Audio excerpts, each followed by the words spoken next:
Do you think that we have forgotten the values of liberalism and the values that the Western or developed world were founded on, as far as we can say that they are? Well, forgotten is a bit far, I think. I think that people are a little dim on them and on their importance. I've commented in the past that in 1989, so that's now been 32 years ago. 1989, the Berlin Wall came down.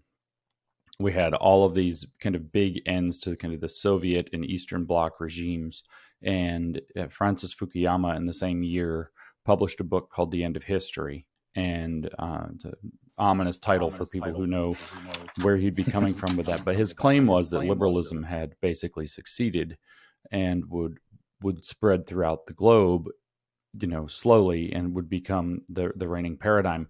And when you find yourself in a situation like that, it's easy to start to take for granted that this is just how things are. And I know that I'm not talking to necessarily a very American audience here, but one of our great early founders said very clearly, a republic if you can keep it.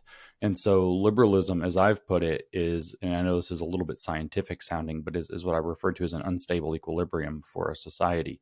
You have to keep working. An unstable equilibrium is like when you balance a bat on your hand. You have to keep moving. You have to keep the base underneath it, or else it'll tip over. It's not something that just naturally stays. And so right now I feel like we're in the phase where the bat's beginning to tip, but people haven't completely lost track of liberal values. They still intuit liberal values. I still get attacked on social media pretty routinely for any of my deviations from what they perceive to be liberal values. So I know that people still have an intuition to them, but they don't have an articulation of them. They don't have a defense of them. They don't know what it's supposed to do. And so we are in danger of watching it slip because for the first time, maybe since those 30 years, we're facing a dramatic illiberal pushback push on our society that people are not as prepared to resist as they might have been 30 years ago or 60 years ago. I mean, I really like that term you've used there, the unstable equilibrium. And the audience is about 50-50 US, UK. So you've got about 50% of your fellow countrymen and women listening.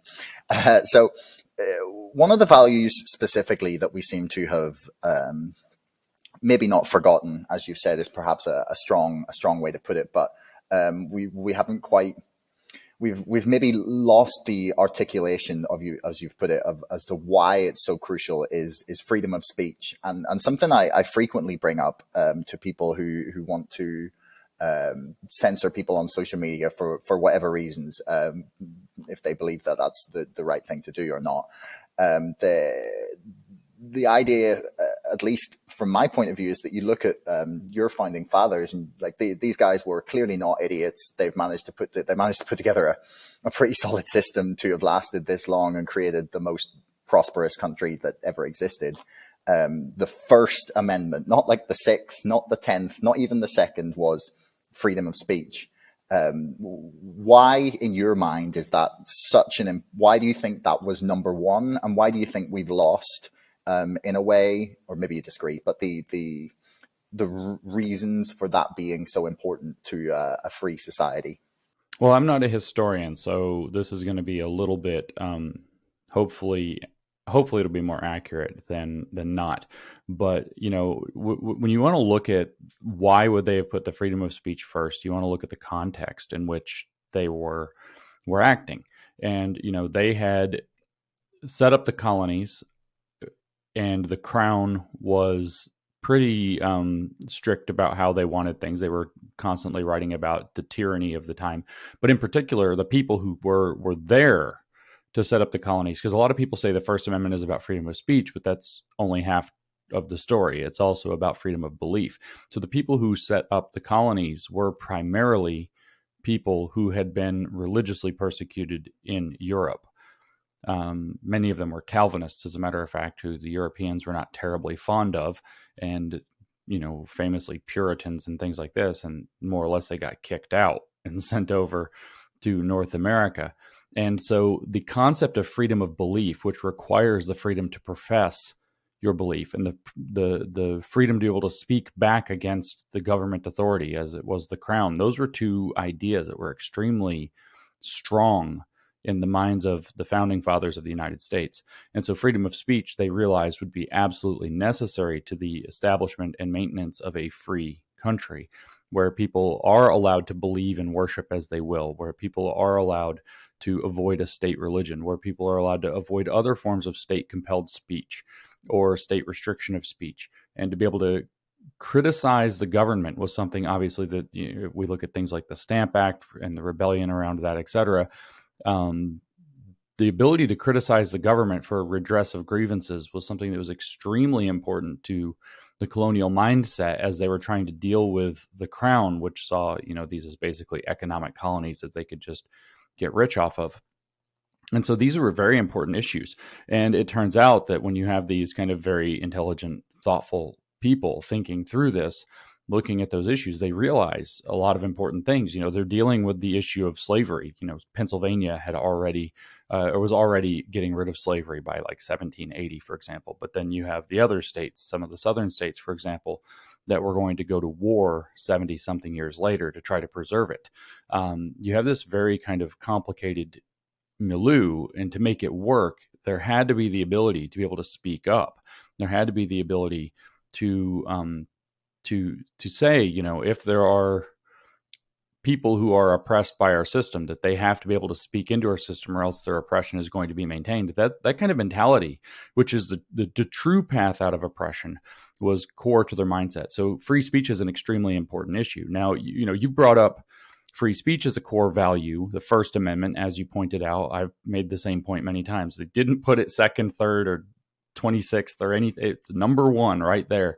You're not going to restrict our ability to believe, and you're not going to restrict our ability to speak. And you're not going to restrict our ability to gather and petition the government for redress of grievances. The government is going to have to be responsible to the people. It's not going to rule over the people. This is a very important idea. But there's also contained within this the idea of individualism.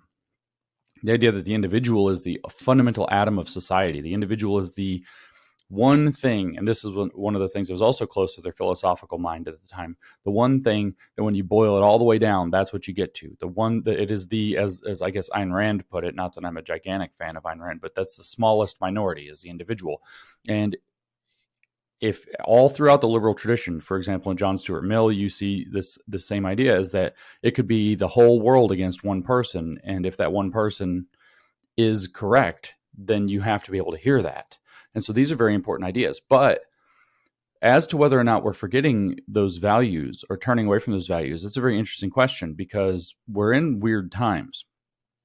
Obviously, social media has completely changed our landscape.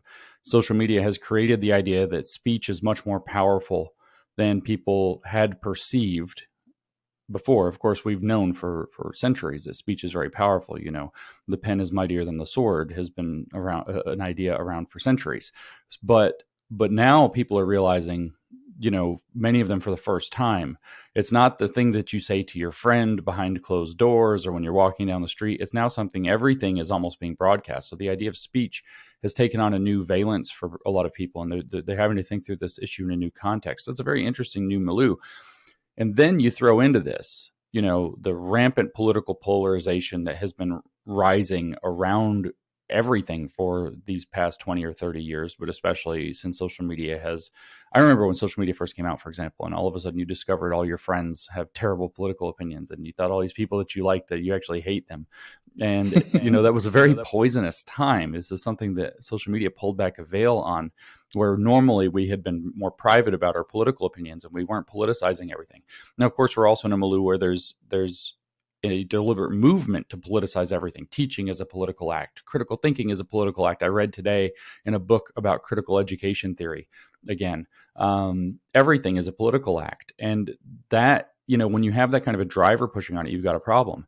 Then we find ourselves in the midst of a pandemic, which brings to fore the idea that if everybody just behaved in a particular way, if we behaved as this kind of a collective, then we could possibly achieve these great results. But because of freedom, we're not having that. And I had friends in Australia who were talking to me months ago who were saying, well, control works. Obviously, we suppress the virus. Control works. And now they're looking at the state of their country and they're saying maybe we should have not been so quick to say control works, because now they're locked down again, and very vigorous, very strong restrictions. And it's just not tenable over the long term, even with something like a pandemic. But people get very scared, even without the media amplification of something like a pandemic. People get very scared. People were very scared under Trump that he was a tyrant and he was going to destroy the West and he was going to destroy the world and all of these things. All of this fear leads to a desire to either become tribal politically or to start thinking in terms of collectives. And individualism and freedom of speech have to be curtailed against the so-called greater good in such conditions, and people become more and more sympathetic to that. So we find ourselves, I think, it was kind of a little bit rambly, but I think we find ourselves in a situation now where we've had not the erosion of liberal values, but they're going soft. They got squishy since the late 1980s.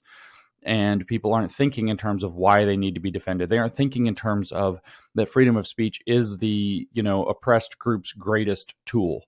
They aren't thinking that way any longer. And then we start finding ourselves in these kind of, whether they're manufactured fear mongering through media and other things, or politicians being, trying to exploit divide and conquer techniques, or whatever they happen to be, or whether they are just utterly natural responses to pandemics, or, whether and everybody knows now, so it's not a secret that I'm a fan of Donald Trump, but I was not when he was elected. And I had the whole, derangement syndrome and laying in the floor and having a hard time. It was very embarrassing to look back at. But the truth is that whatever you think of Trump, whether you like him or not, it represented a dramatic aberration from the expected normal. And this was very, when you have something like that, it's very disturbing. This big outsider, brash, speaking wildly, media hatred all around him, whipping up various things. Now he's going to be leader of the free world. It looks like he's praising dictators and so on. Everybody's very scared of what's going to happen. When you get into these kinds of situations, you start to see both polarization and you see the death of individualism and free speech. Because, well, if you think about the freedom to speak, then people are going to hear ideas that maybe you don't want. Maybe if Trump couldn't speak, Trump couldn't have become a leader. And you say, well, that's Trump. But the exact same argument was made in 1965 by Herbert Marcuse, one of the big neo-Marxists, the father of the New Left. We live in his world today, whether we like it or not, and we shouldn't like it. And he wrote an essay in 1965 called Repressive Tolerance, and he made the argument that if we wouldn't have allowed Hitler to speak, Hitler never would have come to power. And so maybe we need to, he says, censor and even pre-censor certain movements, certain ways of thinking, because then terrible things wouldn't necessarily be able to take root and happen. And so you see this move toward censorship, and you see people rationalizing censorship, and they say, well, if there wasn't all this misinformation about viruses, then this, and if there wasn't all this misinformation about the country, then that. And so you're starting to see that squishiness of those liberal values starting to give way to oh no, things are scary and control does work, at least in the short term, but as I think some Australians are waking up to now, the devil will collect his due on the other side. So I'm hoping that we can awaken a re-articulation of those liberal values and the importance of freedom of speech and the importance of elevating the individual as the place where rights mean something and exist. Groups is not that place. Groups can be the individuals who are within groups, I should say, can be unfairly excluded from certain rights and privileges in society by virtue of their group membership, but you can't actually extend rights to groups. That doesn't make sense. You're extending the rights to the individuals within the groups, and you're either excluding them based on group membership or not. So the movement that we're up against now, the woke or the critical social justice or whatever we want, critical race theory, whatever we want to call it, has turned this back upside down and has been very successful in seducing people into thinking that way. But I think we need to really start trying to reject Fukuyama's claim from 1989. History is clearly not over. We are clearly living in it. And we need to rearticulate the values that, like you said, have produced the most prosperous nation and a model for prosperity in other nations throughout the world. I don't get into American exceptionalism. I just think that the ideas America was founded on are particularly fantastic. And I think that they can work in most places. When they're embraced, and what the result will be prosperity and growth and the diminution of poverty, starvation, infant mortality, et cetera, all across the board. So I think that it's very important that we try to rearticulate these values in this, I think, narrowing window that we have left to do so. Thanks for making it all the way to the end of the podcast.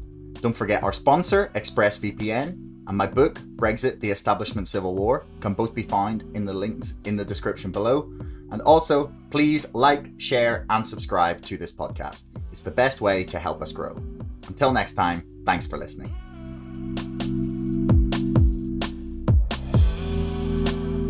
Screw the hedge funds. You can make as many rules as you want, but if there's no teeth behind them, what's the point? Well, like Citadel is potentially just gone in a few months. It feels like financial institutions, that they are all laughing at us by buying GME. Screw the hedge funds. Like, I will lose my entire investment if it brings them down. Why on earth, last May, could you buy the entire company for $200 million? What's been happening on Reddit and in social media and in the marketplace has never been seen before. I argue that nothing is off the table. There is nothing off the table when dealing with the volumes of money in something as big as the United States stock market. The hedge funds have clearly underestimated a group of people raised on Friday night World of Warcraft raids. Dark pools, they're another mechanism to manipulate and cheat. Mainstream journalists don't say these things for a number of reasons. One is their sources are the people that I'm talking about, and so they can't call somebody a crook. Superstonk and the other communities that have emerged are a hive mind, the likes of which we have never seen before. It's madness and brilliance, insanity and genius all rolled into one. It's very possible that Citadel will be gone in a few months. And not just Citadel, but the entire financial system has the potential to come crashing down. These crooks continue to gamble recklessly with the world economy, and this could be the moment that they finally get their justice.